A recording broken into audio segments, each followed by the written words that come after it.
Imaginez trouver un trésor si précieux que vous seriez prêt à tout abandonner pour le posséder. Quelque chose qui transforme complètement votre vie, qui donne un sens à votre existence et comble ce vide que rien d'autre ne peut combler.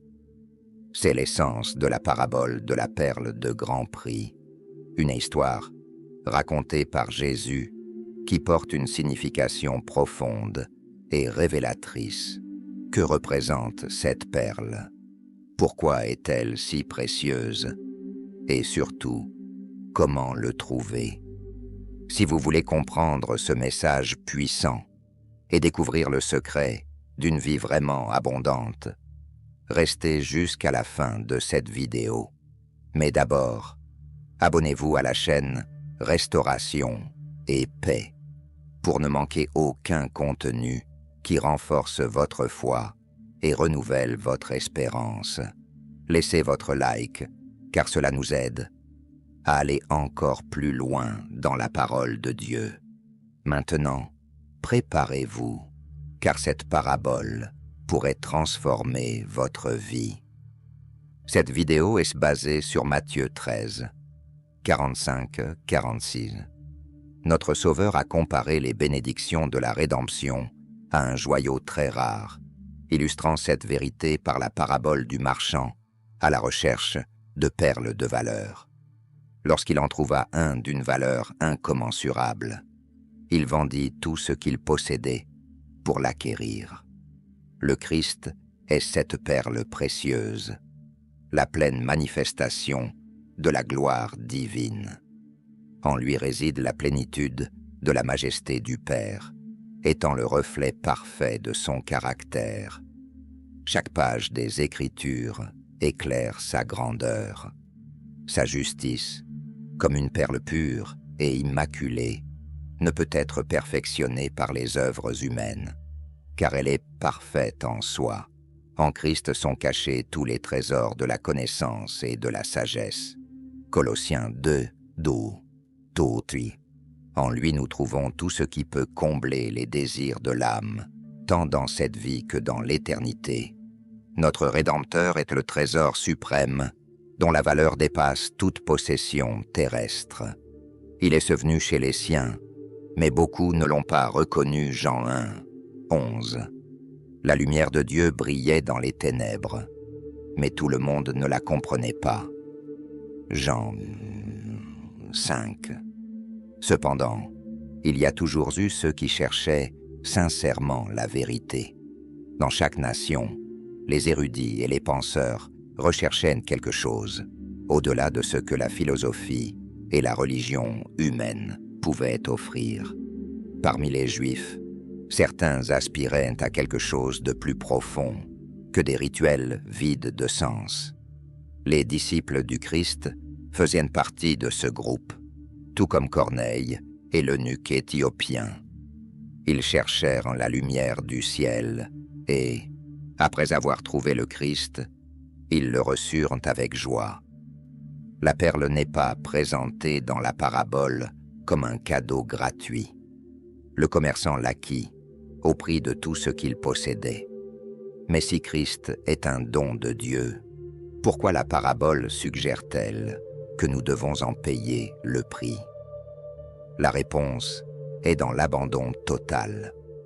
Le salut est offert gratuitement, mais seulement à ceux qui s'abandonnent complètement au Christ, corps, âme et esprit.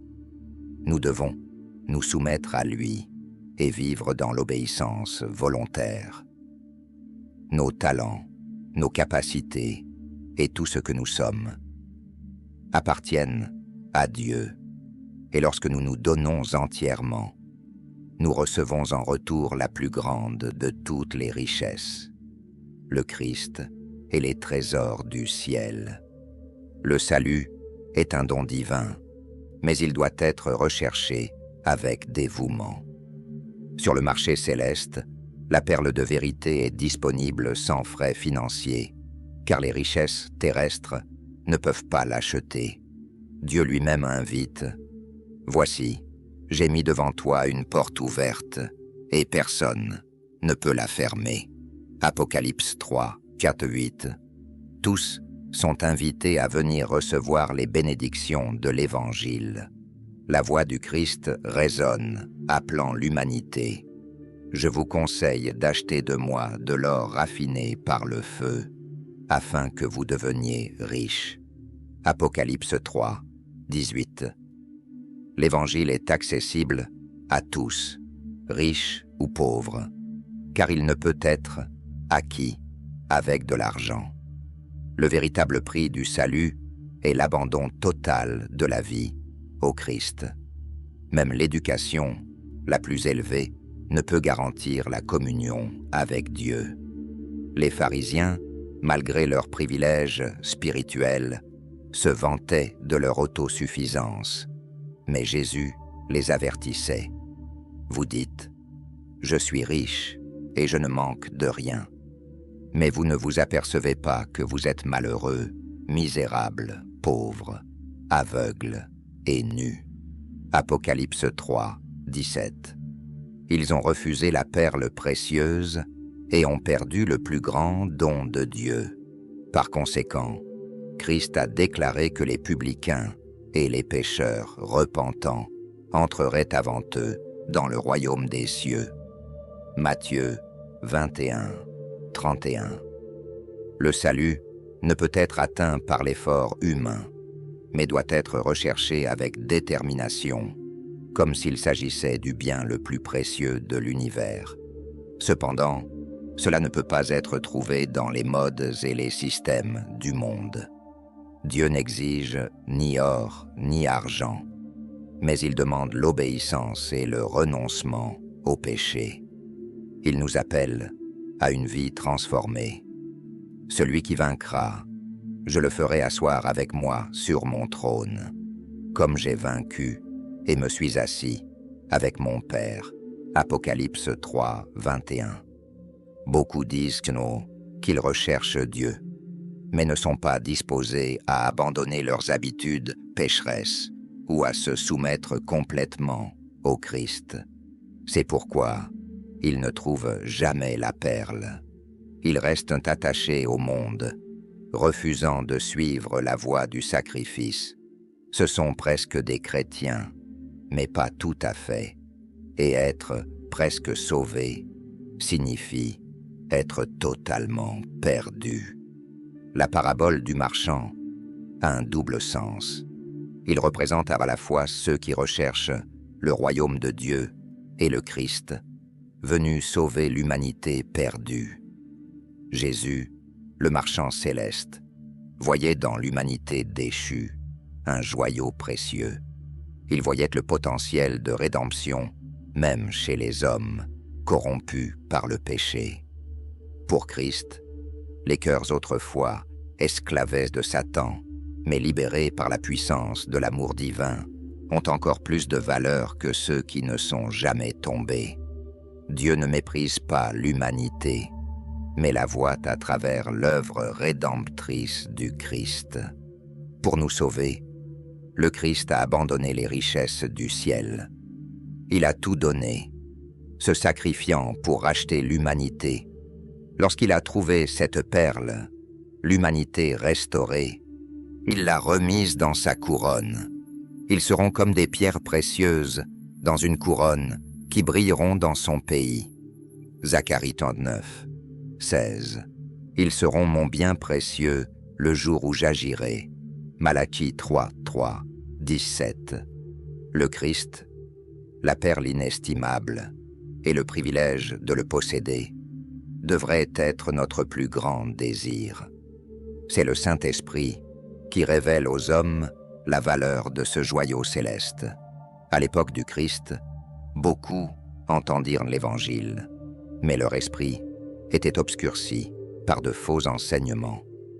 Ils n'ont pas reconnu le Fils de Dieu dans l'humble Maître de Galilée. Cependant, après son ascension, le Saint-Esprit s'est répandu et a éclairé ceux qui avaient été trompés. À la Pentecôte, des milliers de personnes se sont converties en voyant la gloire du Christ. Maintenant, ils voyaient le Sauveur exalté, avec des bénédictions illimitées pour ceux qui se repentaient. L'Évangile fut proclamé avec puissance et l'Église grandit rapidement. La même chose devrait se produire aujourd'hui, mais avec encore plus d'intensité. La Pentecôte n'était que la première pluie, mais la pluie de l'arrière-saison apportera une effusion encore plus grande du Saint-Esprit. Christ sera révélé à nouveau et des multitudes reconnaîtront sa valeur. Comme Paul, beaucoup diront « Ce qui était pour moi un gain, je le considère maintenant comme une perte à cause de Christ. » Philippiens 3. Cette toile, la perle de Grand Prix, n'est pas qu'une jolie histoire ou une simple illustration.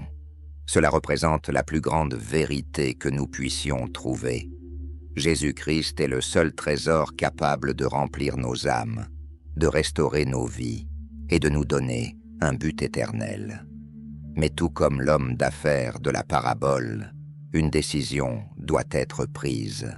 Êtes-vous prêt à abandonner tout ce qui vous éloigne de Dieu pour recevoir ce don incomparable? Êtes-vous prêt à donner entièrement votre vie au Christ et à vivre la plénitude que lui seul peut offrir?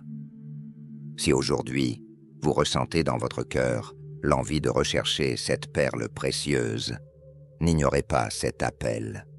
Tournez-vous sincèrement vers Dieu. Abandonnez-vous à lui sans réserve et laissez son amour transformer votre histoire.